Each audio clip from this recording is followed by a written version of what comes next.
kisahnya Nabi Abraham itu kan menitipkan 2 rumah ibadah untuk 2 anaknya. Di mana yang pertama adalah Mekah, ya, Nabi Ismail, dan yang kedua adalah Yerusalem, Nabi Ishak. Itu juga diakui oleh orang Yahudi bahwa 2 anak ini memang diwariskan kemudian tempat masing-masing. Nah, ini yang perlu sebenarnya didalami oleh teman-teman Kristen. Karena hal ini masih tertulis di dalam kitabnya saudara kita Yahudi tentang perayaan-perayaan yang ya sama seperti yang dituliskan misalnya di dalam kitab mereka. Bagaimana kemudian orang-orang yang melakukan ibadah 3 kali setahun itu sudah dipraktekkan dari sejak dulu. Nah, ada yang menarik kemudian ketika Nabi Ibrahim keluar dari kota Mesir menuju ke Negeb. Nah, itu di situ dia mendirikan mula-mula Baitullah, Bait El. Nah, kalau ditanya Bait El yang pertama didirikan oleh Abraham setelah dia keluar dari kota Mesir itu di mana? Itu sampai sekarang tidak bisa ditemukan. Begitu juga dengan sumur Zam-Zam yang kemudian diberikan kepada Nabi Ismail dan ibunya. Itu juga susah untuk ditolak. Nah, bahkan sudah Akhibili itu sudah mengakui bahwa ya betul itu adalah warisan dari Nabi Ismail ke keturunannya, air Zam-Zam itu. Itu diakui. Ya, jadi memang 2 agama ini, Yahudi dan Islam, memang 2 agama yang berasal dari 2 bersaudara, keturunan dari Nabi Ishak, Nabi Ismail. Seperti itu.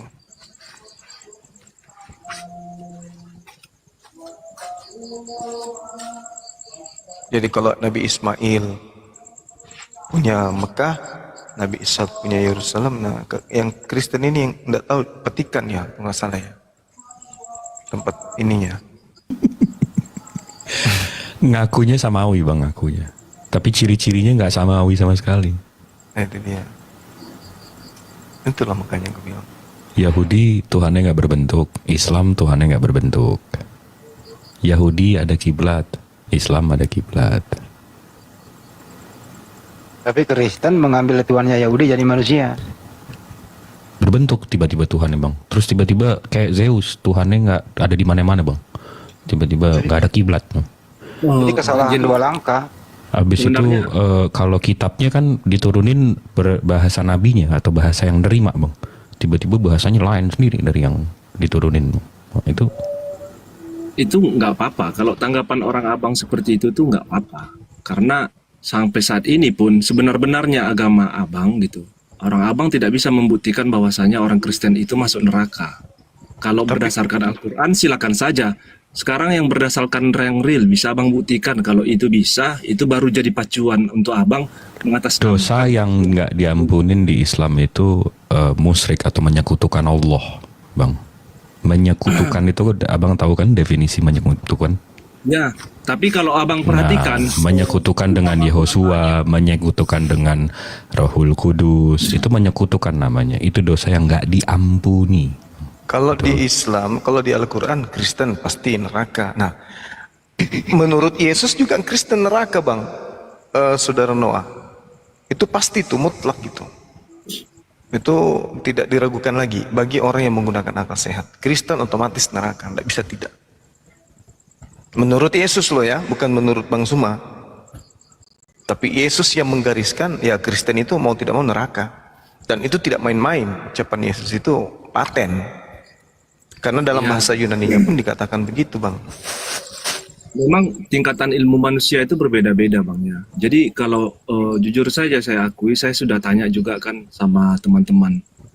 Ada di sini teman saya Muslim juga, katanya kalau di Islam ini banyak tingkat keilmuannya. Maksudnya cara pemahamannya ada beberapa tahap. Contoh, ada yang menggunakan ilmu syariat aja gitu, ada yang menggunakan ilmu apa namanya, tasawuf ya, tasawuf. Jangan bahas yang abang nggak paham bang.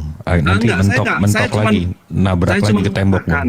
Saya nggak membahas, saya hanya mengatakan itu kalau yang orang tasawuf ini katanya ataupun pakai ilmu mahrifat katanya kan, itu beda lagi tuh bang. Kalau sama kami yang menggunakan syariat itu nggak masuk di akal kami. Yang bilang beda. Itu teman saya sendiri. Bukan begitu. Orang belajar Islam itu ada yang pertama itu tauhid.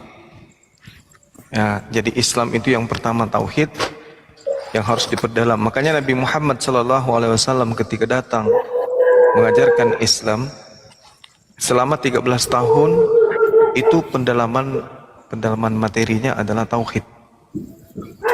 Itu. Sehingga ketika berbicara mengenai tauhid, orang akan sempurna tauhidnya ketika orang itu melaksanakan syariat. Ketika syariat kemudian berkaitan dengan amalan-amalan ini dipermantap dengan stasiun yang lebih di atas lagi yaitu tauhid, maka dia akan sampai kepada makrifat. Jadi tidak bisa dipisah-pisah. Ada orang mengatakan syariat aja, tauhid tidak bisa. Kayak mana ceritanya orang melakukan syariat tanpa bertauhid? Bagaimana caranya orang bertauhid tanpa bersyariat? Itu nggak bisa. Jadi ilmu makrifat itu kajiannya adalah harus dari syariat, harus jadi muamalat, harus kemudian bertauhid, harus akhlak. Tidak akan sampai kepada makrifat kalau tidak melalui tangga-tangga tadi. Nggak bisa.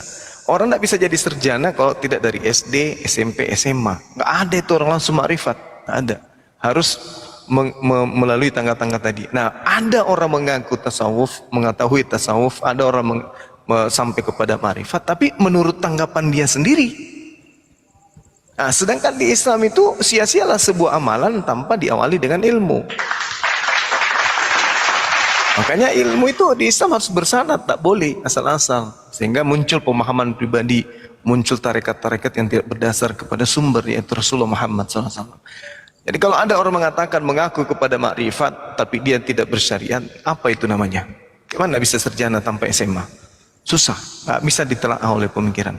Jadi ketika saya misalnya gini, Anda mengaku taat, Anda mengaku percaya kepada Yesus, Anda pada level percaya, tapi Anda mengaku percaya, tapi semua perintah-perintah Yesus tidak dilaksanakan. Itu apa namanya? Saya pengikut Yesus, saya adalah pengikutnya, saya adalah muridnya, tapi semua perkataan dan perintah nggak dilaksanakan. Berarti Anda sampai level ke makrifat, tauhidnya Anda dapat mentauhidkan, maksudnya mentuhankan gitu ya, mentuhankan Yesus, tapi apa yang diajarkan Yesus tidak dilaksanakan. Jadi itu namanya hoax. Nah, begitulah orang yang mengaku bahwa sampai ke makrifat tapi tidak menjalankan syariat. Kayak mana ceritanya? Sementara orang beriman itu ya harus mempraktekkan. Iman tanpa perbuatan itu buta. Maka kalau beriman sampai kepada level keyakinan tapi tidak melaksanakan apa yang diperintahkan, ya itu penipuan namanya. Jatuhnya kepada kezaliman, bisa-bisa jadi kemunafikan. Seperti itu saudara Noah. Jadi kalau saudara berkata ya umat Islam bisa mengatakan Kristen itu masuk neraka karena Al-Quran, saya bisa pastikan Bible menyatakan dengan pasti Kristen masuk neraka. Dan itu saya bisa buktikan dan sering saya buktikan. Menurut pengakuan dan pengajaran Yesus itu sendiri. Bukan saya ngarang-ngarang, tidak. Tapi itu pengakuan Yesusnya. Seperti itu, saudara Noah. Jadi bukan hanya Islam yang mengatakan innal ladzina kafaru min ahlil kitabi wal musyrikina fi nari jahannam. Tidak. Tapi justru Yesus juga yang mengatakan itu. Bahwa orang-orang kafir itu tempatnya di neraka. Itu mutlak gitu. Kecuali nih ternyata Bible itu salah kutip. Tapi paling tidak Al-Quran sudah mengatakan innal ladzina kafaru. Orang-orang kafir itu tempatnya di neraka dan mereka kekal di dalamnya. Apa orang kafir ini? Orang kafir ini adalah orang yang ingkar kepada perintah Tuhan setelah datang perintah itu kepada mereka. Nah, itu dia masalahnya. Ini saya coba simpelin nih Bang Zumani. Yes. Jadi kalau orang yang ngaku nerima makrifat tapi nggak melakukan syariat itu sama aja kayak Paulus nggak sih Bang? Betul. Betul. Betul. Benar itu. Ada orang kan Nggak usah sunat, nggak usah sholat, nggak usah ini. Udah deket sama Tuhan pokoknya. imani aja gitu maksudnya. Ada orang yang biasa kan. Saya tanya waktu saya SMP, saya habis sholat Jumat itu bukan pulang ke rumah, saya langsung ke perempatan samping masjid. Saya mau belanja, teman bilang tutup tokonya. Enggak, ikut terbuka, aku bilang gitu. Pas saya ke sana, bener, yang menjual itu omnya. Jadi aku tanya, Om, enggak salat Jumat, Om? Apa kata beliau? Salat itu untuk apa? Kata beliau, salat itu untuk apa, Nak? Kita itu sebelum mati udah kita tamatkan salat kita, kata dia. Jadi sebelum kita meninggal, salat kita itu sudah tamat. Jadi untuk apa lagi kita perhatikan sholat? Oh, toh kita sudah sholat duluan. Wah, itu akhirnya lama-lama saya berpikir, ini kenapa orang? Saya tanyalah sama guru saya di pondok. Oh, itu orang yang punya tarekat. Mereka mencoba untuk membuat jalan sendiri tanpa melalui syariat. Tapi itu nggak bisa. Nggak mungkin pernah bisa. Orang bisa sampai kepada level itu tanpa melakukan stasiun untuk menyembah kepada Allah. Sementara ketaatan itu maksudnya adalah ketundukan kepada perintah. Bagaimana ceritanya tidak tunduk kepada perintah tapi merasa bersatu dengan Tuhan? Gimana itu? Tidak akan mungkin bisa terjadi. Justru orang-orang yang bermakrifat adalah orang yang tidak pernah sekalipun kemudian lalai dari ibadah. Artinya mereka adalah ahli ibadah. Itulah orang makrifat. Nah, sama sekarang kita ini. Kenapa kita sholat? Karena kita mengetahui dan menyadari Allah itu ada. Kalau kita tidak menyadari Allah itu ada, ya seperti orang-orang yang tidak sholat itu. Karena tidak menyadari, cuman mengetahui Tuhan itu ada. Tapi dia tidak menyadari esensi daripada kebertuhanan makhluk itu adalah ketundukan. Seperti itu adanya. Yang jadi masalah besar sebenarnya ini, tapi lagi-lagi ya akal yang harus menjadi acuan. Ketika kemudian terkutuklah, membebaskan kita dari kutuk hukum Taurat. Belum lagi Efesus 2 nomor 15 dengan matinya dan seterusnya, dia telah membatalkan segala perintah-perintah Tuhan. Ini, gimana ceritanya? Jadi dia memakrifatkan umat ya Bang ya? Iya. Makanya dikatakan di Roma 10 nomor 9 itu, barang siapa yang berkata dengan mulutnya bahwa Yesus adalah Tuhan dan diimani dengan sepenuh hati, maka dia akan diselamatkan. Gimana ceritanya orang cuma berkata seperti itu, maka dia akan diselamatkan. Artinya ya hanya doktrin dan dogma. Sampai pada level bersatu dengan Tuhan, tapi hanya perasaan sendiri aja. Tidak ada pengesahan dari Tuhannya. Artinya cinta bertepuk sebelah tangan aja gitu loh. Hanya ngaku-ngaku imani aja. Benar tidaknya yang penting, ya yang enteng lah yang dicari. Gak usah yang terlalu ribet. Nah, padahal untuk mendekatkan diri kepada Allah, ya harus menjadi berserah diri terhadap perintah gitu. Karena Yehosuanya melakukan syariat Bang. Dia sujud, dia doa, dia sunat, dia nggak makan babi, dia nggak ini, dia nggak itu. Tapi tiba-tiba ada yang mensyariatkan semuanya, makrifatkan semua. Udah itu nggak usah kita syariat, kita makrifat aja sih paling dekat sama Tuhan gitu. Gak bisa. Kan hanya menyembah dalam roh. Karena ada saya dengar khutbah dan paparan dari Ustadz apa saya lupa, ada lewat di Komal tadi siang. Udah kalau lupa nggak usah dibahas Bang. Ya enggak, saya hanya kita yang bener yang jelas-jelas aja yang dibahas. Kayak memakrifatkan. Kadang-kadang ngambil sesuatu yang dia lupa. Terus dia mau nerangin gimana sih lu? Enggak, saya itu aja, sekilas aja dengarnya gitu. Saya Udah lah begitu kalau sekilas nggak sempurna itu. Noah, menurut kamu itu nerakanya Kristen ada isinya nggak sih? Saya tidak tahu Bang. Terus Kristen itu masuk surga atau neraka? Saya tidak tahu Bang. Itu Tuhanlah yang tahu. Terus kamu sendiri ini yakin dirimu masuk surga atau neraka? Saya tidak tahu Bang. Itu hanya Tuhan yang tahu. Terus apa yang kau tahu, Noah?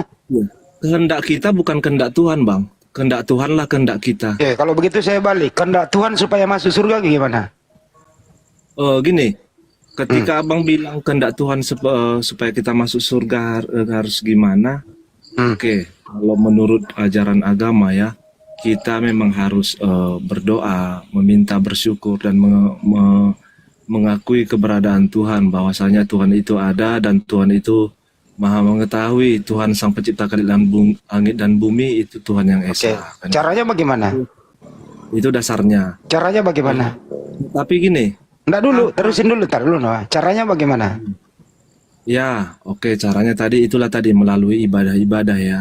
Siapa yang ngajarin begitu? Nah, jadi ini kontradiksi bang. Enggak, siapa yang ngajarin lu beribadah? Ya, kalau dari keyakinan, berdasarkan keyakinan ini yang diturunkan dari Nabi. Nabi ini siapa? Nabi Siapa? ini menurut kitab Nabi siapa yang kau ikuti caranya ibadah? Bentar. Pokoknya Nabi ini adalah orang yang diutus oleh Tuhan. Iya, Nabi siapa yang kau ikuti beribadah? Nabi siapa? Nggak penting Nabi siapa, intinya Enggak, ini ngacoknya nih Bang Iwan nih. Ini nggak bener nih. kan kita kan memaparkan bang, bukan masalah Nabi siapa. Saya kan menjelaskan. Karena Harus ada tokonya bro yang dicontoh. Mesti jelas bang. Kalau Mesti nggak jelas. kita cerita Nyi Roro Kidul aja, sama-sama pakai tumbal, sama-sama Ya, ini. saya itu mengikuti Yesus ya. Nah, ngomong dong dari tadi. Gimana caranya Yesus mengajari Anda beribadah? Ya salah satunya itu tadi berdoa, berkorban. Caranya bagaimana? Ya berdoa ya, gimana caranya berdoa bang? Di jam-jam apa saja? Dan di mana berdoanya? Tidak ada jam, saya rasa tempat juga tidak ada jaminan. Nah ini dia nih persoalan. Tidak ada. Ya, gini bang, soalnya gini, kita logikakan saja. Untuk apa Tuhan memilih? Selemah itukah Tuhan Sang Pencipta langit dan bumi harus disembah? Kalau begitu itukah, kenapa Yesus menyembah Tuhan? selemah itukah? Saya tanya dulu Anda, kenapa Yesus menyembah Tuhannya? Gimana? Kenapa Yesus menyembah Tuhannya? Nah ini makanya saya bilang ini kontradiksi ya. Saya mulai, pikiran saya ini sudah mulai melayang-layang. Melayang-layang atas permukaan air. Gini, melayang-layang gini. Melayang-layang dia Banyuma tuh. Gini. Melayang-layangnya begini bang. Saya rasa adanya agama ini semakin memperusak hubungan manusia dengan Sang Pencipta. Oh enggak, lu. Justru Karena adanya apa? agama ini mengikat kita. Karena semakin membuat timbul pertanyaan-pertanyaan sampai menggali sejarah, menemukan arkeolog begini begitu. Begini aja Noah, agama ini mengganggu kamu atau membebaskan kamu? Sejauh ini kalau selagi masih ada perdebatan mengganggu saya rasa. Ya begitu, kalau begitu nggak usah beragama. Karena ada perdebatan gitu. Nggak, kalau gitu nggak usah beragama ya. Tuhan lemah kali Tuhan menciptakan manusia untuk berdebat mengenai ketuhanan. Oh, bukan begitu saudara. Tuhan itu kan sesuatu yang tidak bisa kita lihat secara kasat mata. Sehingga Abang tahu dari mana? Tuhan itu nggak bisa kita lihat secara kasat mata. Nah, maksud saya abang tahu dari mana Tuhan nggak bisa dilihat dari kasat mata? Bisa abang buktikan. Bisa, Tuhan itu nggak bisa dilihat. benar. Coba abang buktikan. Karena segala sesuatu yang kita lihat itu pasti ada kelemahannya. Ada kelemahannya. Ya, sementara Tuhan itu nggak mungkin punya kelemahan. Iya, oke. Nah, maka dikatakan dalam kitab di Al-Quran, laisa kamitslihi syai'. Di kitabnya orang Yahudi, tidak ada yang serupa dengan aku, baik di langit maupun di bumi. Ya kan? Yeremia 10 nomor 6, 2 Samuel 7:22. Sehingga kita manusia ini mencari, dari proses mencari inilah kemudian didasari kepada kitab yang kita pegang masing-masing untuk menemukan siapa pencipta itu. Iya. Sehingga orang-orang yang tidak menggunakan ilmu tapi hanya hanya percaya dan yakin berdasarkan dogma akan ngotot tanpa ilmu. Tapi orang yang sampai pada level makrifat, mengenal esensi Tuhan itu betul-betul memahami bahwa Tuhan ini seperti ini keadaannya. Contoh misalnya, kalau Kristen itu adalah agama yang benar, yang bermasalah adalah Tuhannya. Loh, maksudnya gimana itu? Contoh gimana bermasalah Contoh, Tuhannya? nah, contoh nih. Misalnya kalau dikatakan bahwasanya Tuhan ini maha mengetahui. Tapi faktanya, kalau dia maha mengetahui, kenapa hukum-hukumnya hanya terikat kepada satu kaum aja? Kalau memang hukum itu untuk seluruh manusia. Ya, Contoh misalnya, Ulangan 33 nomor 4. Hukum Taurat itu hanya mengikat ke Bani Yakub. ya. Nah, kalau itu betul bahwa hukum inilah yang akan menjadi hukum selama-lamanya sampai akhirat, sampai kiamat, lalu kemudian hukum ini yang mengikat semua manusia, dan ternyata semua manusia ini tidak semuanya Bani Yakub, berarti Tuhan yang ini adalah Tuhan yang gagal gitu loh. Gagal, ya. Gagal menjadi Tuhan dia. Kenapa? Karena dia tidak paham, dia tidak ngerti bahwa ternyata manusia yang kuciptakan itu bukan hanya Bani Yakub, tetapi ternyata hukum yang kutuliskan di sana, yang kutorehkan hanya untuk Bani Yakub, sementara hukumku berlaku untuk seluruh umat manusia. Berarti Tuhan ini tidak layak jadi Tuhan, Bang. Tidak layak jadi Tuhan. Kecuali hukum-hukum itu memang betul-betul untuk satu kaum, lalu selanjutnya membuat lagi hukum untuk seluruh umat manusia. Itu baru Tuhan ini adalah benar-benar Tuhan. Masakan ada Tuhan yang maha mengetahui membuat suatu hukum, lontaran hukumnya untuk satu golongan saja, tapi golongan-golongan di luar kaum tersebut juga terikat. Kan lucu? Kan lucu. Hukum Taurat hanya diperuntukkan kepada Bani Yakub. Nah, sementara umat lain yang bukan Bani Yakub bagaimana? Oh, dia juga harus turut mengikuti aturan-aturan itu. Loh, iki Tuhan atau Mas Bagio yang tidak ngerti tentang apa-apa? Artinya kalau kedudukan ini dijadikan sebagai satu sumber keimanan yang kita bukan Bani Yakub, mau tidak mau akal kita akan berkata Tuhan yang datang kepada Bani Israel itu adalah Tuhan yang tidak mengetahui, berarti dia tidak layak dituhankan. Iya, karena abang gini kan, maksud abang tadi saya ngerti kenapa harus untuk orang Israel, padahal manusia di muka bumi ini bukan orang Israel aja, kan gitu maksud abang kan? Iya. Nah, tuh terus lanjut bang. Nah itu dia, itu keadaan yang ada sekarang. Sehingga saudara Noah berada antara harapan dan keputusasaan. Ikut kepada ajaran yang diperuntukkan kemudian hanya untuk Bani Israel, sementara saudara bukan Bani Israel. Dan kalau ini adalah benar adanya, maka saya katakan Tuhan yang Anda sembah itu tidak layak jadi Tuhan. Karena dia tidak mengerti tentang manusia. Masakan dia menciptakan manusia sementara dia tidak ngerti sendiri? Bagaimana manusia itu? Apakah hanya dari satu keturunan? Bagaimana manusia itu? Apakah hanya untuk sampai kepada Bani Israel saja? Kok bisa kayak gitu loh? Nah, kecuali hukum yang datang kepada Bani Israel memang betul-betul mengikat Bani Israel saja. Barulah kemudian Tuhan mengirim penolong lain untuk seluruh umat manusia. Nah, baru itu Tuhan yang benar. Nah, itu permasalahannya. Sehingga saya sebagai muslim ini, ketika ditanya, apakah Anda beriman kepada Tuhan yang datang kepada para nabi? Beriman. Loh, kenapa Anda tidak menjalankan Torah? Torah hanya untuk Bani Israel. Kenapa Anda tidak mengikuti apa yang dikatakan oleh Yesus? Loh, Yesus hanya untuk Bani Israel, Isa hanya untuk Bani Israel. Saya bukan Bani Israel, maka hukum yang berlaku pada saya adalah hukum universal.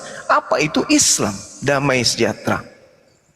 Karena hukum itu cakupannya untuk seluruh umat manusia. Artinya yang mewahyukan ini adalah Tuhan yang memang benar-benar Tuhan. Kenapa? Dia maha tahu, dia maha mengerti, dia menyalami apa yang ada pada diri ciptaannya. Bagaimana mungkin seorang ahli menciptakan robot tapi dia tidak ngerti tentang robotnya? Bagaimana mungkin kemudian ada sesuatu hakikat yang konon ceritanya adalah maha mengetahui, tapi dia tidak mengetahui akan ciptaannya? Artinya, oknum-oknum seperti ini batal demi akal untuk dituhankan. Sama seperti Yesus. Bagaimana mungkin Tuhan datang ke atas muka bumi, dia lupa kalau dirinya adalah Tuhan. Sampai dia harus lapar, sampai dia harus tidur, sampai dia harus. Ini Tuhan belum di ospek, gagal training. Dia dituhankan oleh miliaran orang, sementara dia tidak pernah kemudian mengatakan dirinya sembahlah aku. Artinya lebih hebat hamba yang menuhankan dirinya daripada dirinya sendiri. Dia tidak pernah mengatakan akulah Tuhan yang inkarnasi menjadi manusia, akulah Tuhan yang datang mengutus diriku sendiri, akulah pencipta langit dan bumi. Malah yang terjadi adalah aku tidak bisa berbuat apa-apa dari diriku sendiri, aku datang bukan atas kehendakku sendiri, aku berkata bukan dari diriku sendiri. Ini Tuhan gagal produk. Yang membuatnya menjadi Tuhan ini orang-orang sedeng. Kenapa? Karena Tuhan tidak mungkin seperti itu. Yang namanya Tuhan itu maha mengetahui, maha perkasa, maha mencipta, maha kuasa, maha suci. Ini udah jelas-jelas makan sate besok keluar tusuk sate. Besok keluar kotoran ayam, sisa-sisa dari daging. Tapi dituhankan gitu loh. Yang mana yang salah sebenarnya? Yang menuhankannya atau Tuhannya yang kurang sekolah gitu loh. Masih butuh sekolah 600 tahun baru bisa jadi Tuhan. Atau sekali dikatakan dia benar-benar Tuhan, berarti dia lupa kalau dirinya Tuhan. Oh, dia Tuhan Bang Suma. Lalu tapi pada saat itu dia menjadi manusia. Ya sudah bukan Tuhan kalau begitu. Karena dia masuk ke dalam zona kemanusiaan, dia masuk ke dalam dimensi makhluk. Segala sesuatu yang masuk ke dimensi makhluk itu sudah pasti bukan Tuhan, tapi ciptaan. Makanya dikatakan telah menjadi daging, ya kan? Telah menjadi manusia, datang sebagai manusia, lahir. Itu sudah sinyal bagi akal manusia yang disetting oleh yang maha mengetahui untuk mengerti bahwa kalau ada esok hari yang mengajarkan engkau menyembah yang seperti ini, yakinilah dengan akalmu, itu pasti bukan Tuhan. Nah, itu. Jadi kalau kita mau merujuk kepada kekuatan akal dan loncatan berpikir, saya katakan kalau Yesus itu benar-benar Tuhan, maka saya katakan satu-satunya Tuhan di atas muka bumi ini yang gagal kemudian menjadi Tuhan adalah Yesus.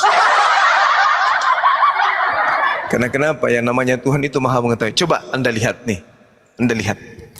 Kalau Tuhan itu tidak maha mengetahui, Bung, ketika kita diciptakan sebagai apa yang diproklamirkan kemudian sebagai makhluk yang paling sempurna, kalau dia tidak mengetahui, bisa jadi seperti apa yang tertulis di dalam kitab saudara, urat di luar, kulit di dalam, daging kemudian di luar, dan seterusnya dalam proses penciptaan. Begitu juga ketika dikatakan matahari, siang, malam terjadi, matahari belum diciptakan. Nah, ini yang bermasalah, ini kitabnya atau Tuhannya? Kalau Tuhannya benar-benar mengatakan itu, berarti itu bukan Tuhan. Jangan-jangan itu adalah setan. Karena Tuhan itu memang mengetahui. Coba Anda lihat jari Anda sekarang nih. Lihat jari-jari ini. Kalau Tuhan itu tidak mengetahui, bisa jadi yang terjadi adalah lekukan tangan kita ini nggak ada. Kemudian kulit-kulit kita ini bisa jadi berada di dalam, yang di luar adalah daging. Lalu kemudian tulang-tulangnya ini bisa 1 jari 3 tulang. Kukunya ini bisa begitu keluar dia lembek kayak daging dan seterusnya. Begitupun gigi. Gigi bisa jadi kemudian tumbuh di kuping atau apapun itu. Kenapa? Karena tidak maha mengetahui dia. Nah, sekarang faktanya adalah begitu apiknya kemudian kita dicipta, mata, hidung, rambut dan artinya kalau yang seperti ini aja bisa kita lihat begitu sempurna, apatah lagi esensi dirinya. Lawang kok tiba-tiba datang. Iki opo? Tuhan, pencipta kita. Iya. Loh, dilahirin sama makhluknya. Iya. Aduh, pecah ini kepala. Jadi ya Al-Quran, lagi-lagi kitab suci saya mengatakan orang yang hidup di masa Islam sudah datang itu hanyalah orang yang memperbodoh dirinya ketika ia menolak Islam. Karena Islam akal itu sejalan. Sementara agama lain di luar Islam akalnya tidak akan pernah bisa masuk ke dalam ajarannya. Itu mustahil. Jadi kalau agama kemudian disandingkan dengan akal, itu hanya cocok dengan Islam. Di luar Islam itu tidak mungkin bisa. Makanya Kristen itu kuat, Kristen itu banyak karena doktrin dan dogma, bukan karena akal. Bukan karena akal. Makanya ada seorang pendeta yang tahunan saya berdiskusi sama dia, Apa yang dia katakan dengan bangganya dia mengatakan, akal itu adalah racun manusia. Orang hancur karena akal. Jadi akal itu memang racun. Maksudnya Pak? Ya, tidak boleh. Tak boleh menggunakan akal dalam beragama. Tak boleh menggunakan akal dalam bertuhan. Tak boleh. Berarti Tuhan itu gagal. Kalau ada Tuhan ingin dikenali oleh makhluknya tanpa menggunakan akal, Tuhan ini perlu belajar sekolah lagi. Suruh daftar di TK dulu. Tuhan itu justru dicapai dengan akal.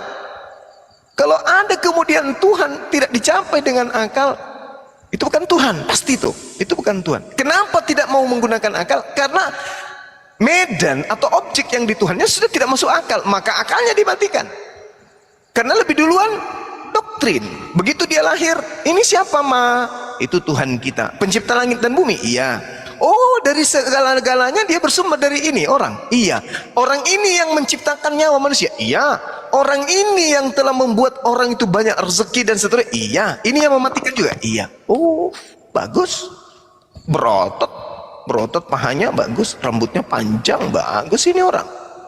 Jadi ini dia oknumnya. Iya. Karena sudah didoktrin seperti itu, begitu dia dewasa sampai kepada kematangan rasio, tidak bisa sampai kepada iman yang dia terima, maka akal dimatikan. Maka dia mengatakan, jangan pernah engkau membawa akal ketika Anda membahas agama Kristen. Jangan. Kenapa? Karena kata plesetannya adalah untuk memahami Kristen harus melampaui akal. Kalau sudah melampaui akal itu ada dua. Kalau tidak akal-akalan, gila. Itu aja. Karena sudah melampaui akal. Itu aja. Sementara mustahil. Mustahil kemudian akal ini dicipta untuk tidak mau sampai kepada hakikat ketuhanan. Justru kita diberi akal untuk mengetahui Tuhan yang benar itu seperti apa. Jadi hanya ada dua. Yang pertama akal-akalan, yang kedua adalah gila. Iya.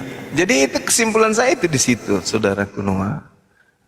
Bahwa Tuhan itu maha mengetahui, sehingga kitab suci itu selalu mengajarkan kita untuk mengasihi apa? Mengasihi Tuhan. Dengan cara apa? Dengan akal.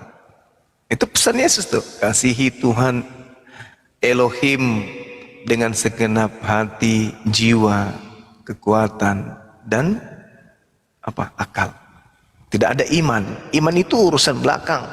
Ketika kemudian kita sudah mencapai pada puncak kebenaran logika, rasio ini yang sampai kepada konsep ketuhanan, barulah muncul iman. Makanya saya katakan iman itu hanya ada di Islam. Di luar Islam tak ada iman. Di luar Islam itu hanya yakin, percaya, itu aja. Hanya ini yang bermain ini, yakin, percaya, yakin, percaya, yakin. Tidak ada sampai kepada level iman. Karena iman itu adalah inti daripada kebenaran itu sendiri. Lalu kemudian ketika yakin dengan kebenaran yang kita dapat dengan saduran akal, itulah iman. Nah, makanya umat Islam itu tidak perlu melihat Tuhan. Tidak perlu melihat Tuhan. Karena kalau kita melihat objek, itu artinya kita yakin. Misalnya nih, saya mengambil pulpen, lalu saya bertanya, apakah Anda yakin ini pulpen? Semua orang yang masih berfungsi matanya dan akalnya akan mengatakan, yakin dong. Apakah Anda percaya ini pulpen? Percaya dong. Nah sekarang simpan di belakang. Tanganku taruh di belakang. Apakah Anda percaya bahwa di tangan saya ada pulpen? Percaya. Yakin? Yakin. Nah itu level percaya. Tapi bolehkah saya bertanya, apakah Anda beriman bahwa ini ada pulpen? Tidak bisa. Kenapa? Karena iman itu hanya sampai kepada sesuatu yang abstrak tapi konkret. Nah itu susah itu untuk diketahui. Artinya gini, iman itu adalah sesuatu yang tak kita lihat tapi kita yakini, kita percayai. Itulah iman. Sedangkan di Kristen mereka mengatakan percaya kepada Yesus, beriman kepada Yesus. Itu bukan beriman itu. Umat Kristen itu tidak beriman. Umat Kristen itu percaya. Yang dikatakan beriman itu orang Yahudi. Kenapa? Mereka tidak melihat Tuhan mereka, tapi mereka meyakini, mereka mempercayai. Di atas daripada dua ini disebutlah iman. Nah, oleh karena itulah kemudian saya berani mengatakan di Kristen tak ada iman. Cuman karena iman sudah di Indonesia kan disantut, maka bahasa itu diambil. Kristen itu levelnya adalah percaya. Kenapa mereka percaya? Karena Yahweh pernah datang menjadi manusia. Maka patokan mereka adalah barang siapa yang melihat aku sama dengan melihat Bapa. Nah, itu dia. Makanya mereka percaya. Dia lihat Yesus membangkitkan orang mati. Dia lihat Yesus kemudian membuat air menjadi anggur. Orang buta melihat. Maka dia percaya. Masuk ke Indonesia berubah menjadi iman. Padahal nggak sampai ke situ. Yang dikatakan iman itu meyakini dengan sepenuh hati apa yang kita tidak lihat itu benar-benar kita yakini, nampak, nyata, absolut. Nah, itu baru dikatakan iman. Nah, sehingga umat Islam kalau ditanya, mana Tuhanmu? Itu pertanyaan yang tidak rasio. Tuhan kok disuruh tunjukin? Sesuatu yang bisa kita tunjukkan sebagai media, objek, itu bukan Tuhan. Itu makhluk, itu ciptaan. Sesuatu yang diadakan. Segala sesuatu yang diadakan berarti berasal dari ketiadaan. Sementara Tuhan mustahil berasal dari ketiadaan. Menjadi daging, berarti berasal dari ketiadaan menjadi daging. Nah, ini dia. Konsep seperti ini ya hanya bisa diterapkan kepada orang-orang yang pernah belajar filsafat logika. Kalau tidak pernah belajar filsafat logika susah. Bisa dapat poinnya, yang penting akal yang menjadi patron untuk menelaah kata demi kata menghasilkan sebuah makna. Tapi kalau hanya ini apa sih, ngomong apa ini sih. Nah, kata-kata yang saya lontarkan coba tautkan dengan pernyataan-pernyataan Yesus tentang Tuhan. Tautkan pernyataan-pernyataan Musa tentang Tuhan. Tautkan perkataan-perkataan Daud, Salomo tentang Tuhan. Akan sampai poinnya ke situ. Wah, Tuhan itu tidak perlu dilihat. Dengan melihat kesempurnaan jasad kita ini aja, orang berakal sudah sampai kepada mengenal Tuhan. Nah, ini nggak mungkin. Yang membuat ini bapak saya nggak mungkin. Mama saya nggak mungkin. Pasti ada yang menciptakan ini semua. Inilah Tuhan. Nah, Tuhan ini dengan apiknya dia menyempurnakan. Ada kuping yang diciptakan untuk kita. Kalau dia bisa membiaskan hakikat dirinya kepada makhluknya, maka tentu dia punya sifat mendengar. Nah, kalau dia punya sifat mendengar, dia tidak perlu mendekat ke saya untuk pasang kuping mendengarkan perkataan saya. Kenapa? Karena tentu hakikat ini memiliki unsur hakikat maha mendengar. Jadi saya tidak perlu minta dia untuk mendekat, dilahirkan, untuk kemudian pasang kupingnya mendengarkan keluh kesahku. Gak perlu. Kenapa? Karena dia adalah dimensi, di luar dimensi ciptaan. Lalu kemudian saya bisa berkata, saya bisa melihat. Sedangkan saya ini adalah ciptaannya. Bias daripada kesempurnaan sang pencipta itu terbias kepada apa yang dibuat, apa yang dicipta. Nah, saya punya mata. Saya bisa melihat. Berarti yang menciptakan saya ini jauh lebih hebat, memiliki penglihatan. Maka disebutlah maha melihat. Nah, untuk melihat saya nih, untuk melihat saya, yang maha melihat tidak perlu datang untuk mengintip saya. Jadi saya tidak bisa mendudukkan sifat makhluk kepada dia yang bukan makhluk. Dia yang bukan makhluk pasti maha mendengar, pasti maha melihat. Lalu kemudian saya dengan dua daging di wajah, yang satu bibir atas, yang satu bibir bawah. Kemudian ada gigi, ada lidah. Gerakan lidah ini menghasilkan sebuah gelombang. Gelombang ini kemudian punya makna, keluarlah suara. Ada ritme, ada not di situ. Ini ciptaan. Saya bisa berkata, saya bisa berkarya dengan lidah saya bisa mengurai ide, gagasan dan seterusnya. Berarti yang menciptakan saya ini, hakikat ini, lebih mampu lagi berkehendak, lebih mampu lagi berkarya, lebih mampu lagi mengatur, lebih mampu lagi menginstruksikan segala sesuatu. Saya aja bisa menginstruksikan orang untuk bekerja, bagaimana dia?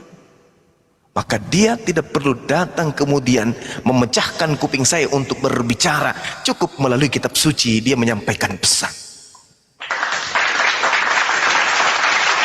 Nah, maka kemudian ketika saya menyadari yang menciptakan saya melihat, yang menciptakan saya mendengarkan, yang menciptakan saya punya kehendak, maka tugas saya kemudian adalah bukan mencari dia, bukan mencari wujudnya, bukan mencari bentuknya, bukan mencari fisiknya, tetapi mencari apa yang membuat dia senang,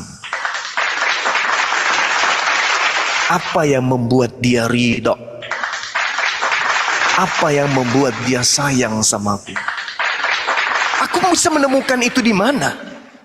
Oh, dia punya ide, dia punya gagasan, dia punya perintah, dia punya kalam, dia punya firman, dia punya titah. Titahnya di mana? Di kitab suci. Jadi, saya harus kontak dengan hakikat tersebut. Saya harus kemudian melakukan interaksi dengan hakikat tersebut. Cukup dengan ibadah. Bukan membuatnya karikatur, menggantungkan di leher, membuatnya di rumah ibadah, menyimpannya di rumah. Bukan seperti itu. Karena yang seperti itu sudah jatuh pada standar makhluk. Ciptaan dari sesuatu menjadi yang tidak ada menjadi ada. Jadi umat Islam ketika kemudian beribadah tidak perlu kemudian membayangkan makhluk. Cukup dengan khusyuk menyadari saya lagi menghadap kepada Sang Maha Melihat, Sang Maha Menciptakan, Sang Maha Mendengarkan. Memuji Allahu Akbar, Alhamdulillahi Rabbil Alamin, Ar-Rahmanir Rahim, Maliki Yawmiddin, Iyyaka na'budu wa iyyaka nasta'in. Yang Maha mendengar, mendengar enggak? Mendengar. Yang Maha melihat, melihat enggak? Melihat. Yang Maha mengetahui, tahu enggak apa yang saya lakukan? Tahu. Maka poin demi poin kemudian saya dilihat sebagai ciptaannya yang berserah diri kepada perintah-perintahnya. Tuhan-Tuhan yang lain ada yang berbentuk sapi. Kira-kira kalau dia panggil, mendengar enggak Tuhannya? Ada yang berbentuk manusia, ada yang mendengar enggak Tuhan? Tidak. Makanya umat Islam itu kalau ada tuduhan menyembah batu itu bahlul. Karena yang disembah umat Islam itu adalah hakikat yang maha melihat, hakikat yang maha mendengar, hakikat yang maha berkehendak, yang maha kuasa, maha perkasa. Berarti dia bukan masuk level makhluk ciptaan. Batu ini apa? Lebih baik menyembah kemudian manusia daripada menyembah batu. Ternyata itu adalah unsur perintah. Apabila engkau ingin kemudian menyembah, arahkan wajahmu. Oh, ini adalah perintah yang hakikat pencipta. Nah, inilah sekelumit pengetahuan tentang filsafat logika dalam mencari tentang Tuhan. Tidak perlu kemudian Tuhan itu datang, karena kalau dia datang berarti itu makhluk. Segala sesuatu yang berasal dari Tuhan itu makhluk, apapun itu makhluk. Kecuali sifat yang melekat pada diri Tuhan, itulah dia hakikat. Makanya kalau dikatakan segala dia dari pada mulanya firman itu bersama-sama Tuhan, firman itu adalah Tuhan. Kemudian firman itu menjadi daging. Firman yang dimaksud ini bukan Tuhannya, tapi ide gagasannya, sehingga menjadi apa yang sesuai yang dia kehendaki. Saya kira begitu, saudara-saudara sekalian. Jadi kita tidak perlu kemudian mengada-adakan Tuhan, karena Tuhan itu sudah ada meskipun kita tidak bisa melihatnya. Tetapi dengan melihat alam semesta ini, orang yang punya akal sudah menyadari pencipta langit dan bumi itu pasti ada. Itu pasti ada, gak mungkin tidak. Nah, Tuhan tidak mungkin punya kelemahan, Tuhan tidak mungkin tidak maha mengetahui, Tuhan tidak mungkin ceroboh, Tuhan tidak mungkin sesuai dengan sifat-sifat makhluk. Intinya di situ. Sehingga ketika ada kitab yang dianggap suci, penuh dengan kesalahan, penuh dengan kontradiksi, yakin dan percaya itu tidak berasal dari Sang yang Maha Mengetahui. Karena Sang yang Maha Mengetahui mustahil ada cacat, mustahil. Nah, sedangkan kalau kita lihat lembaran-lembaran, kemudian ada siang, ada malam, Sementara matahari sebagai sumber terjadinya rotasi yang mengakibatkan terjadinya siang malam itu belum dicipta, maka ini menandakan buku tersebut tidak layak untuk disandingkan dengan akal sehat manusia. Kecuali akal-akalan atau yang tadi pura-pura sakit, gila. Begitu teman-teman sekalian, silakan.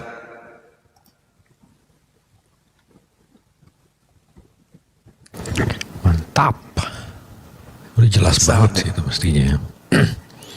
Ini baru jam 1.24 Bang. Jadi kayaknya masih sejam setengah lagi nih, jam 3. Iya, iya. Silakan. Abang mau sahur apa gimana, Bang? Saya belum. Saya sahurnya biasa jam 4. Oh.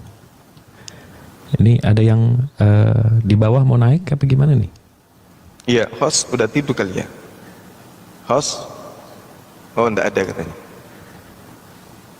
Nggak ada. Nih kayaknya Bang Noah udah jinak. Enggak, saya hanya mendengarkan aja, Pak. Saya hanya mendengarkan. Oke, siap. Karena jujur aja ya, saya pribadi saya banyak mendengarkan ceramah-ceramah dari ini Ustadz Buya Syakur, mungkin abang pun pasti tahu. Jadi itu pemaparan beliau itu sangat masuk ke akal dan ke logika. Karena beliau Memang mestinya gitu nggak sih, Bang? Memang mesti Tuhan itu ngasih kita akal kan untuk dipakai, Bang. Bukan untuk ya.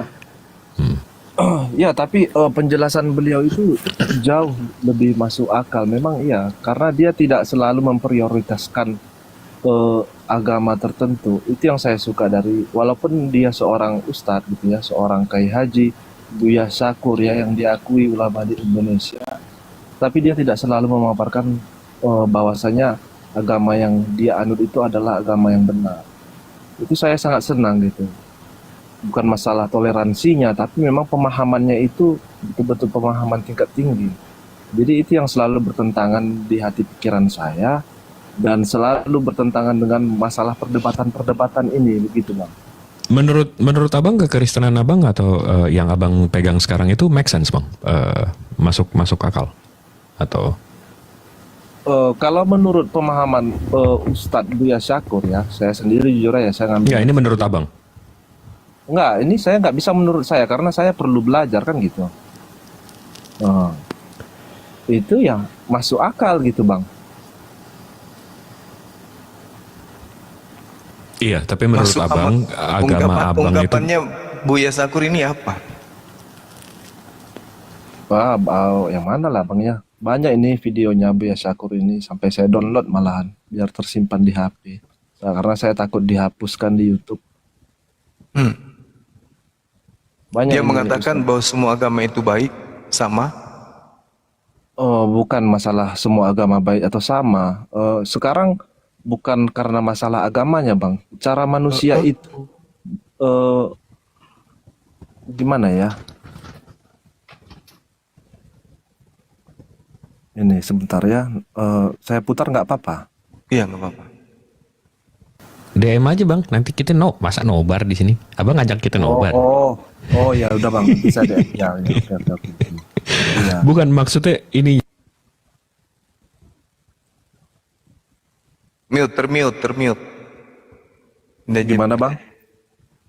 Ini ya poinnya, maksudnya masa abang nggak bisa ngasih tahu poinnya aja gitu. Intinya agama itu nggak bisa membawa kita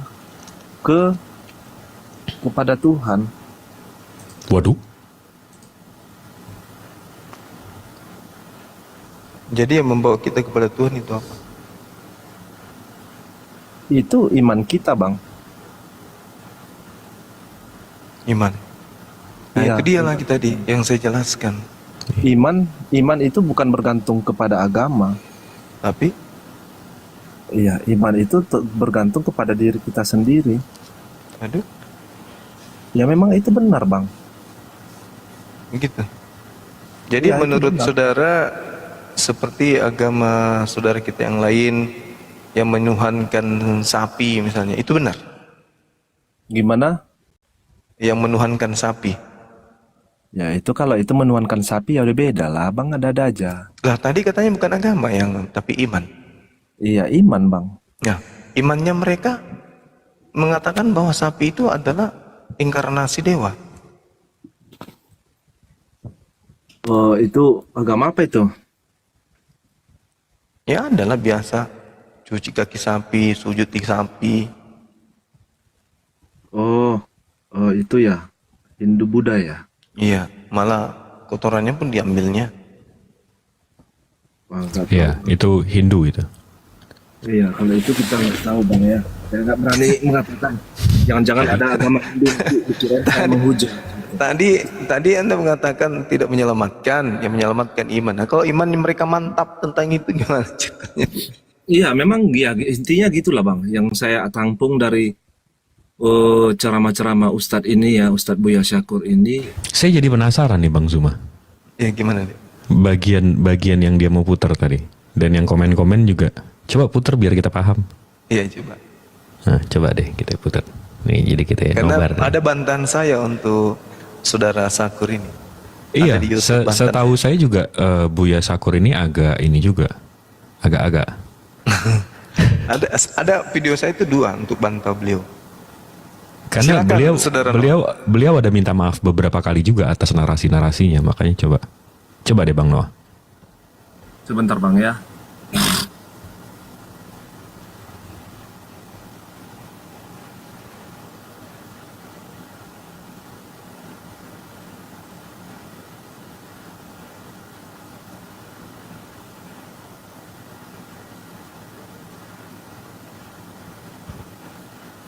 Dia sempat mengatakan kalau di Ka'bah itu ada ini. Iya, di dalamnya ya. Dia pernah minta maaf tuh soal itu.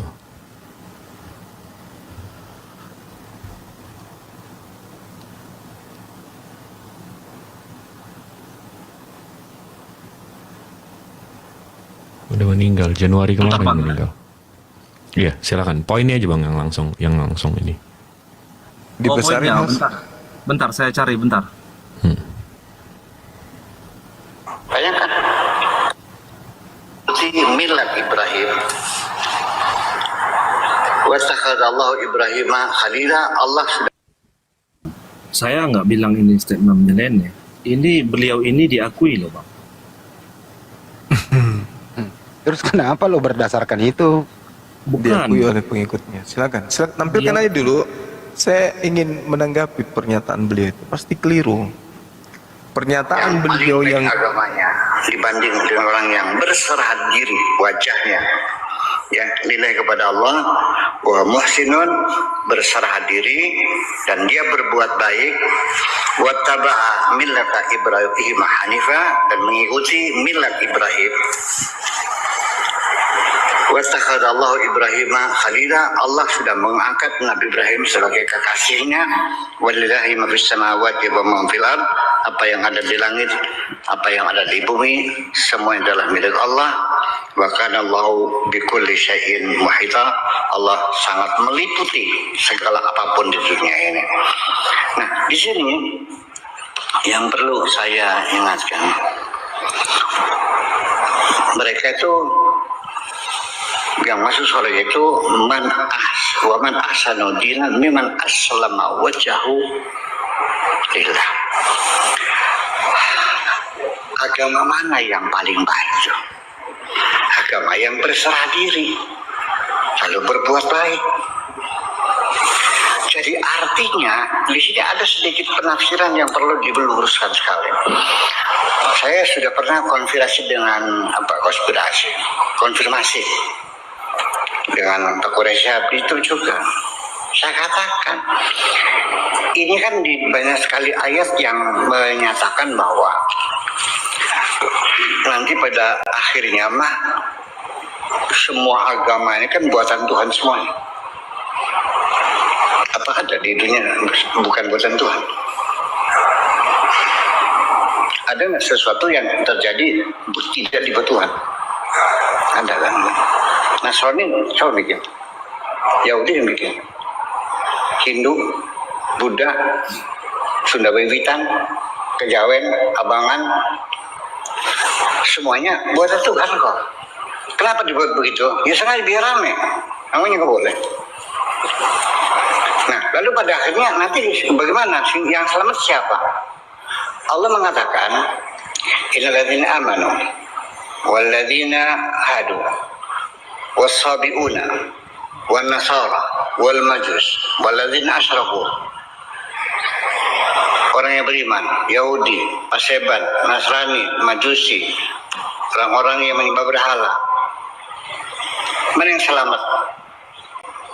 Innallaha yafsilu bainahum yaumal qiyamah. Allah yang menentukan siapa yang selamat di antara mereka nanti di hari kiamat, bukan sekarang. Bukan kamu yang menentukan neraka. Memangnya kamu Tuhan? Oke? Allah sengaja bikin umat berbeda-beda. Waja'alakum syu'uban Itu wa tafsiran dia sendiri itu. berbagai macam. Oke, udah. Saya tanggapi ya. Jadi orang ini nyeleneh kali gitu. Dia hanya menginginkan jempol dari orang-orang di luar Islam dengan cerita-cerita seperti itu. Yang diterang, sabar dulu. Gini, Sabar dia dulu. berceramah bukan di depan orang Islam, di depan orang Kristen, Bang. Dia berceramah di depan umat Muslim sendiri gitu. Dan Iya, ya, tahu. Saya ngerti itu pengikutnya. Nah sekarang begini, bagaimana dengan pernyataan Al-Quran? Allah sendiri yang menetapkan.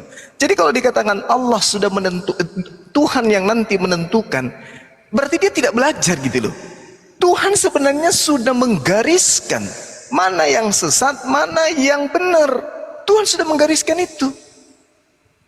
Maka kalau dikatakan nanti di akhirat kemudian Tuhan menentukan ini yang selamat, ini yang tidak, memang betul. Tuhan tidak akan pernah ingkar terhadap janji. Innal ladzina kafaru min ahlil kitabi wal musyrikina fi nari jahannam khalidina fiha ulaika hum syarrul bariyah. Memang betul, kita tidak bisa mengatakan Noah kamu neraka, ini kamu neraka, ini kamu neraka. Kenapa? Karena tidak ada yang bisa tahu besok, lusa, bulan depan, tahun depan Noah bisa jadi beriman kepada Allah. Makanya dikatakan innal ladzina amanu wal ladzina hadu wan nasara was-sabiina man amana billah wal yaumil akhir. Tapi ini yang dimaksud di sini adalah orang-orang Yahudi yang hidup pada zamannya ketika Nabi Musa datang kepada mereka mengajarkan tentang Torah. Nasrani adalah orang yang ketika datang Nabi Isa mengajarkan kepada mereka tentang hikmat Injil. Orang yang taat kepada Nabi Musa pada zaman Nabi Musa, orang yang taat pada Nabi Isa dan taat kepada Musa pada zaman Nabi Isa diselamatkan oleh Allah. Tetapi orang yang taat kepada Nabi Musa, orang yang taat kepada Nabi Isa, ketika datang kepada baginda Rasulullah Muhammad sallallahu alaihi wasallam, tetapi dia mengada-adakan kebohongan, menolak daripada itu. Wa man azlama mimman iftara 'ala Allahil kadhiba wa huwa yud'a ila Islam. Kata Allah apa? Wallahu la yahdil qaumaz zalimin. Mereka ini adalah orang-orang zalim. Tahu Islam sudah datang, masih saja tetap kemudian beriman kepada yang Nabi Musa bawa. Padahal kaumnya Nabi Musa diajak untuk beriman kepada Islam. Nah, datang si Buya Sakur mengatakan orang Yahudi, orang Nasrani. Ya, itu dulu Pak D. Ketika Islam itu datang, Allah malah mengatakan siapakah mereka yang mengadakan kebohongan setelah Islam itu datang. Jadi tak ada itu. Di luar Islam ketika diajarkan seperti itu sama halnya membuat saudara-saudara kita di luar Islam semakin tersesat. Tak boleh. Ajaran Allah itu cuma satu, yaitu keselamatan, damai sejahtera. Nah, saudara Buya Sakur tadi mencoba untuk mendapatkan jempol dari umat lain. Tak begitu. Dia lebih mengedepankan kemudian orang daripada Tuhannya. Tuhannya sendiri mengatakan tidak ada keselamatan kepada orang kafir kecuali mereka yang bertaubat. Itu yang pertama. Kemudian yang kedua, ketika dia membawa Nabi Ibrahim alaihissalam, justru di situ Allah mengatakan wa man yarghabu an millata Ibrahim illa man safiha nafsah. Siapakah mereka yang kemudian membenci ajaran Nabi Ibrahim?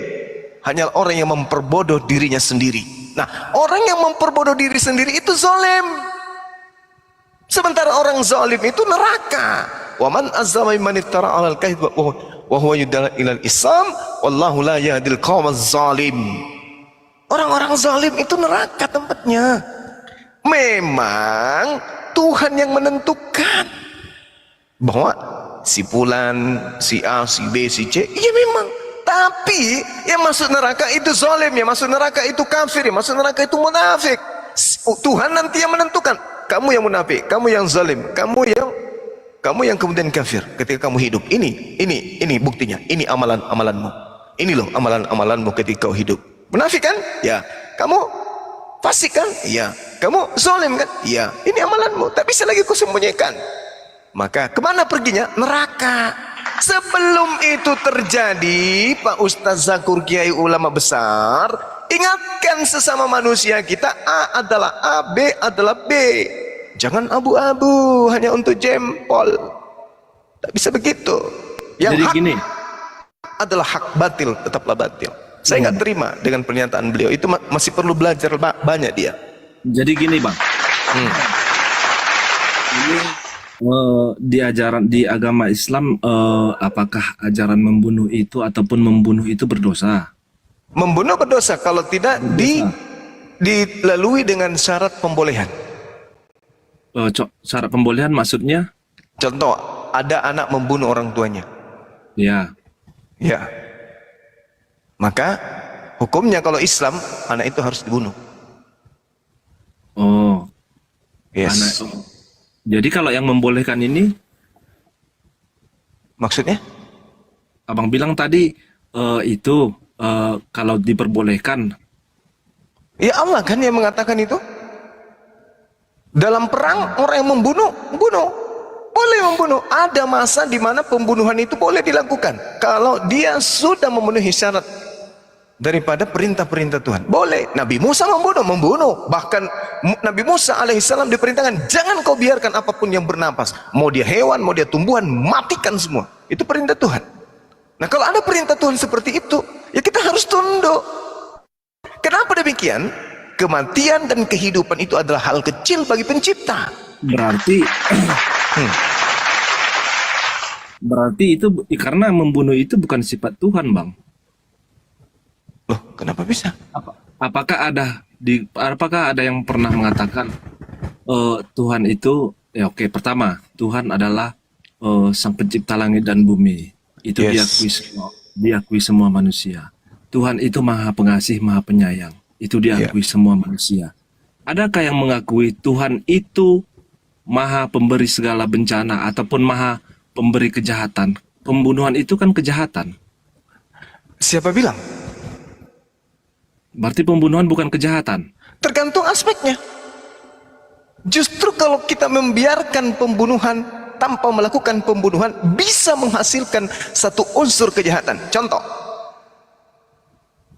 Anda melihat anak membunuh ibunya, Anda tersenyum aja. Pemerintah tersenyum-senyum aja, tak memberi hukum, tak memberikan ganjaran. Apa yang terjadi? Akan menjadi bencana bagi orang lain. Menjadi apa? Oh ternyata membunuh ibu sendiri, tidak minta kasih uang jajan, tidak dikasih, minta uang jajan, tidak dikasih, ternyata itu adalah hal sepele. Apa yang terjadi? Bunuh ibu. Besok terjadi lagi bunuh ibu. Besok terjadi bunuh ibu. Kenapa? Karena tidak ada ketegasan dari Tuhan. Itu bencana itu. Maka pembunuhan yang terjadi terhadap hukum bunuh, nyawa balas nyawa, itu adalah kemudian cara efek yang sangat mujarab untuk menghentikan tabiat manusia yang suka menang sendiri. Kenapa demikian? Karena manusia dicipta untuk berkuasa terhadap manusia lain. Berarti berhak dong manusia menghakimi manusia, gitu maksudnya ya bang ya? Makanya ada yang dikatakan pemerintah, atiullah wa atiur rasul wa ulil amri, dan taatlah kepada pemimpin. Nah sekarang kita dipimpin oleh pemimpin apa nih? Kalau pemimpinnya mengatakan penjarakan, penjarakan. Kalau pemimpinnya mengatakan hukum mati, hukum mati. Nah itu dia makanya.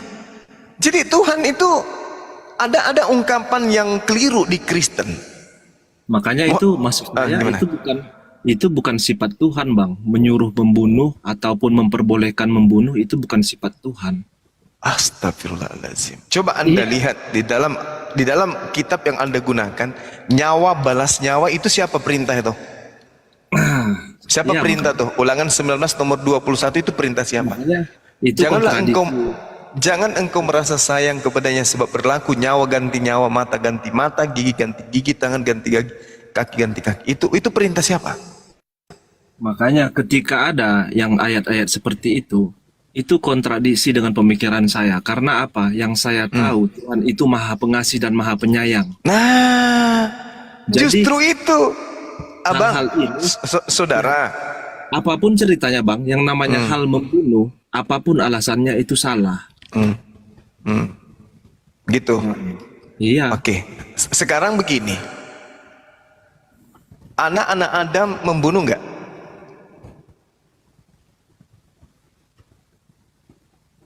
Ya. Anak Adam, Habil dan Kain saling bunuh nggak? Iya, iya. Siapa yang Anda salahkan di situ? Ya Tuhan lah. Nah, Tuhan yang salah kan? Apa pantas Tuhan disalahkan? Ya, ketika Tuhan tidak mengajarkan kasih sayang sesuai dengan jati diri Tuhan, bahwasanya Tuhan adalah Sang Pengasih dan Penyayang, itu salah. Berarti pada kasus ini Anda beriman bahwa pada kasus ini Tuhan itu salah gitu. Salah ketika Tuhan memperbolehkan manusia untuk saling membunuh. Itu Bukan memperbolehkan. Ini kontrak. Ini kontrak ini. Ternyata salah satu di antara dua bersaudara ini ada yang dibunuh. Siapa yang Anda salahkan? Ya Tuhan, kenapa Tuhan membiarkan hal itu terjadi? Nah, sekarang apa hak Anda menyalahkan pencipta? Karena pencipta sendiri itu adalah Sang Maha Pengasih dan Maha Penyayang. Itu tidak sesuai dengan sifat Tuhan. Nah, berarti gagal dia menjadi pencipta kan? Intinya apa yang terjadi di muka bumi ini itu tidak sesuai dengan kehendak Tuhan. Karena Oke, Tuhan sekarang kalau Tuhan sudah salah menurut saudara, lalu yang benar siapa? Anda.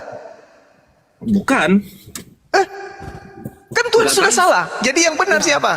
nggak tahu siapa saya yang benar Bang. Nah, itulah hebatnya orang manusia ini. Dia tidak tahu bahwa yang maha berkehendak itu adalah Tuhan. Kira-kira kalau sekarang Tuhan mengambil paha Anda sebelah, Anda mau mengatakan apa? Nggak ada, ya sudah. Inilah yang dikatakan Tuhan maha berkuasa, Bung. Anda selalu mengatakan Tuhan maha berkuasa. Lalu kalau Tuhan membuat aturan, siapa kita ini? Lawang kita dicipta aja kita tidak pernah promo dulu. Kita tidak pernah dulu negosiasi. Tuhan, ya, ciptakan aku di tahun sekian ya. Oh iya, jadi perempuan ya. Ya, jadi laki-laki ya. Ya. Gak ada itu. Tuhan seketika menciptakan, membuat apa yang dia kehendaki. Namanya juga Tuhan. Berarti Terus kita datang memprotes. Oh, kamu salah Tuhan. Wah, ini Firaun ini. Karena setiap sesuatu yang diciptakan oleh Tuhan itu pasti ada hikmah di balik semua itu. Nah, sekarang begini Saudara Noah. Kenapa saya ngambil data-data itu? Saya ingin saudara itu punya pandangan yang loncatan pikiran yang lumayan bagus. Jadi gini, yang kita lihat dari kitab suci kita, Kain Habil melakukan pembunuhan satu sama lain. Ternyata unsur apa yang menjadi di sana?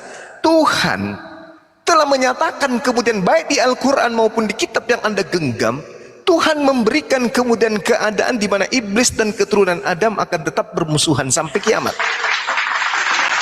Tuhan iblis bersumpah akan menyesatkan manusia. Sehingga di dalam kitab saudara apa yang dikatakan? Aku akan membuat permusuhan antara keturunanmu dan keturunannya. Iblis inilah yang kemudian membuat manusia yang lain menjadi iblis dan membunuh sesamanya manusia. Bukan Tuhan, tapi iblis yang datang kemudian mempengaruhi orang lain untuk membunuh orang lain. Maka Tuhan memberikan penggarisan, barang siapa yang membunuh, bunuh. Barang siapa yang membutakan mata orang, butakan matanya. Barang siapa yang menjatuhkan giginya orang, jatuhkan giginya. Ulangan 19 nomor 21. Dengan demikian kemudian orang akan terrem. Saya tidak boleh bunuh. Kenapa? Kalau saya dibunuh, saya juga dibunuh. Artinya pembunuhan menjadi hilang. Mencopot mata orang akhirnya hilang. Mencuri akhirnya hilang. Kenapa? Karena ada patron yang tidak boleh dilanggar. Kapan dilanggar? Tanggung akibatnya. Itu maksudnya. Kenapa bisa demikian? Karena iblis tidak akan pernah tenang sebelum anak keturunan Adam semuanya dibungkus, dibopong ke neraka. Jadi kalau Anda mengatakan berarti Tuhan salah karena dia membolehkan, tidak salah. Manusia yang sudah diciptakan di atas muka bumi ini harus menanggung apa yang menjadi aturan Tuhan. Bahwa di sekeliling manusia, bahkan dalam dirinya itu ada yang dikatakan syaitan, ada yang disebut iblis, yang selalu menggiring manusia untuk melakukan satu tindakan-tindakan yang melanggar perintah Tuhan, termasuk membunuh. Maka membunuh yang dibolehkan adalah membunuh dengan syarat yang sudah menjadi ketetapan Tuhan. Yang seperti apa? Yang itu tadi, membunuh orang tua dan seterusnya dan seterusnya. Itu bisa. Nah, ada satu hal yang menarik yang ingin saya katakan kepada saudara. Di dalam konsep pemahaman Kristen yang selalu mengatakan Tuhan yang disembah oleh umat Islam itu adalah setan. Nah ini, kenapa dia mengatakan begitu? Alasannya karena Tuhan Allah Subhanahu Wa Taala menciptakan setan. Jadi menurut Kristen setan itu tidak diciptakan. Itu siapa yang bilang tuh, Bang? Banyak. Bukan saya ya. Bukan saya ya. Ya, iblis itu tidak diciptakan. Kejahatan itu tidak diciptakan. Salah. Tuhan itu menciptakan segala sesuatu. Tapi segala sesuatu yang dicipta itu tatarannya hanya ciptaan, tidak sampai kepada level Tuhan. Tetapi di dalam konsep mereka, malaikat kemudian memberontak ingin menyamai Tuhan. Wah, ini konsep salah. Mendudukkan Tuhan seakan-akan Tuhan itu bisa setara dengan makhluk, sampai iblis memberontak, malaikat memberontak dan seterusnya. Padahal Tuhan itu adalah hakikat yang maha tinggi. Semua ciptaannya rendah di bawah. Jadi diciptakanlah kemudian kejahatan, diciptakanlah kemudian kebaikan, diciptakanlah gelap, diciptakanlah terang, diciptakanlah tinggi, rendah, semua dicipta. Maka Tuhan membuat satu konsep, harus ada pemimpin untuk mengatur ini semua. Diciptakanlah kita manusia. Iya, benar. Tapi tadi kan Abang Tadi kan Abang sendiri bilang bahwasanya Tuhan Sang Pencipta langit dan bumi itu berbuat dan berkehendak sesukanya. Jadi ya, kalau dia bisa mengatur Tuhan. Kalau kita bilang Tuhan itu berkehendak sesukanya, berarti tidak ada batasannya, Bang. Maksudnya? Ya, pasti tidak ada batasannya. Contoh, saya berkehendak sesuka hati saya, berarti saya tidak punya batasan kepada apa yang saya kehendaki. Saya mau makan di sana, saya mau minum di sana, saya mau membunuh di sana, saya mau perang di sana. Itu suka-suka saya, karena saya punya kehendak. Bukan orang yang punya kehendak, saya yang punya kehendak, kan gitu. Jadi apapun yang terjadi di muka bumi ini, itu semuanya sesuai kehendak Tuhan. Berarti tidak ada yang bisa kita batasi, Bang. Jadi makanya ketika Kristen sebagian meyakini bahwasanya Yesus itu Tuhan, gampang aja sebenarnya memang menjawab itu, bahwasanya itu kehendak Tuhan. Bisakah Abang batasi itu bukan kehendak Tuhan? Abang bilang itu bukan sifat Tuhan, berarti Tuhan menjadi rendah kalau Tuhan menyamakan dirinya sebagai manusia, kan gitu. Itu pasti jawaban Abang. Tetapi yang masalahnya di sini sekarang adalah yang punya kehendak kan Tuhan, bukan manusia. Masalah itu kamu lah. Enggak, kita hanya berbicara universal. Ini logikanya ini nggak masuk. Bicara kehendak Tuhan itu sifatnya tidak terbatas. Iya, abang mau memaksakan kalau Tuhan itu nggak terbatas dan bisa jadi manusia gitu kan, Bang ya? Bukan memaksakan, tetapi memang tidak terbatas. Iya, nggak terbatas. Oke, gini Bang, saya bisa makan tai sekarang Bang. Tapi ngapain? Ngapain saya merendahkan diri Bang? Kan saya punya akal. Sama seperti Tuhan, ngapain dia, manusia ini diciptakan dari air mani, air hina Bang. Ngapain Tuhan yang maha tinggi, maha suci, maha besar, itu merendahkan dirinya? Sama seperti saya ngapain? Saya bisa loh, bisa saya makan tai. Bukan masalah Tuhan bisa jadi manusia atau enggak, bisa pasti. Tapi ngapain? Sama seperti saya makan tai, bisa. Tapi ngapain? Saya berakal, saya punya otak, ngapain? Itu kan yang tahu kan Abang sendiri, kehendak Abang, kan gitu. Iya itu. Yang kami nggak akan tahu Kenapa abang memakan tai misalnya? Tuh, abang bilang nggak akan tahu, tapi abang memaksakan dia jadi manusia. Itu abang merendahkan Tuhan, bang. Bukan, saya Berarti dia nggak maha suci, berarti dia nggak maha besar, berarti dia nggak maha benar. Makanya saya bilang kalau Abang Tuhan membatasi dia abang membatasi dimensi, waktu. Sekarang gini deh bang, kita setuju satu hal dulu deh. Abang setuju nggak pencipta langit bumi beserta isinya ini nggak bergantung terhadap apapun? Oh, Setuju nggak kita itu? bergantung bang. Waduh, Tuhan bergantung ya? Ya, Nah, bukan Tuhan namanya kalau bergantung bang. kenapa Tuhan bisa itu saya punya alasan. tempat bergantung bang, bukan Tuhannya digantung. Saya punya alasan. Wow, apa itu? Bukankah yang selama ini disembah manusia itu Tuhan? Iya, enggak loh, kok loncat bang? Kita bisa setuju nggak Tuhan pencipta langit, bumi beserta isinya ini itu tidak bergantung terhadap apapun? Bergantung bang. Berarti bukan Tuhan kalau bergantung bang. Abang boleh tanya alasan saya kenapa gitu. Ya, saya udah keluarin statement saya, Tuhan kalau bergantung itu bukan Tuhan bang. Nah, abang boleh tanya kenapa saya menjawab. Oke, saya entertain abang. Kenapa bang? Tuhan mesti bergantung bang. Nah, bukankah selama ini manusia menyembah Tuhan? Bang, kalau alasan abang dia bergantung sama kita nyembah bang, dari ujung dari Adam sampai sekarang itu semua makhluk hidup nyembah dia itu nggak nambah kemuliaannya sedikit pun, nggak ngurangin kemuliaannya sedikit pun, nggak nambah kekuatannya sedikit pun, nggak ngurangin kekuatannya sedikit pun. Dia nggak perlu kita nyembah dia bang, kita yang perlu nyembah dia.